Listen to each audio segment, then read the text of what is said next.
যোৰহাটত পুনৰ এজন ব্যক্তিৰ আত্মহত্যাৰ ঘটনা পোহৰলৈ আহিছে। যোৰহাটৰ বাগচুং তিনিআলিৰ সমীপত ডনবস্কো স্কুলৰ সন্মুখত এঘৰ মানুহৰ মূল ব্যক্তিজনে আত্মহত্যা কৰে। কাৰ্পেণ্টাৰ হিচাপে জীৱন নিৰ্বাহ কৰা মিথুন চক্ৰধৰ নামৰ 41 বছৰীয়া ব্যক্তিজনে নিজ ঘৰৰ বাৰাণ্ডাতে এনে ঘটনা সংঘটিত কৰে।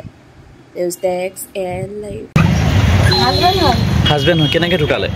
মই ক'ব নাই, ৰাতি 1টা বজালৈ জানে শুনি আছিলে। এইকেইদিন গোটেই নিজে নিজে হাতখন লৈ যায় মাৰিবৰ কাৰণে। তাৰপিছত সেইদিনাখন জৰা পোখা কৰি মানে নিজক মাৰিবলৈ চাই তাৰপিছত এতিয়া নিজক মাৰিবলৈ চাই। তাৰপিছত মই গোটেই ৰাতিটোৱে সেই পৰহি দিনাখন হাত দুখন বন্ধি তাক থাকিলোঁ। তাৰপিছত পাছত হেৰি হ'ল, আকৌ কালি এনেকৈ ঘূৰি পকি মানে কামৰ মানুহ বিচাৰি ঘূৰি পকি আহিলে। আহি পিনি চকী এখনো হেৰি কৰিলে, মানে বিচনাখন দিবলৈ আছিলে, বিচনাখনো মানে ৰং কৰিলে।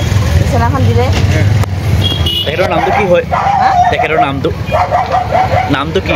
মোৰ নাম পূৰ্ণিমা। আৰু নহয় তেখেতৰ নামটো? মিথুন চক্ৰধৰ। বয়স কিমান হৈছিলে? 41। এই জেগাখনৰ কি বুলি কয়? বাগচুং তিনিআলি। বাগচুং তিনিআলি। ইমান প্ৰব্লেম কৰি আছে, এনেকুৱা কৰিছে, মোক নিবলৈ আহিছে, মোক হেৰি কৰিবলৈ আহিছে, তেনেকুৱা কৰিছে। কিন্তু শুবলৈকে দিয়া নাই। কি কাৰণে? হাত দুখন লৈ যায় নিজে টেটু চেপা দিবলৈ। নিজক নিজে মাৰিবলৈ চাই। হয়। আজি এনেকৈ চুইচাইড কৰি দিলে এতিয়া।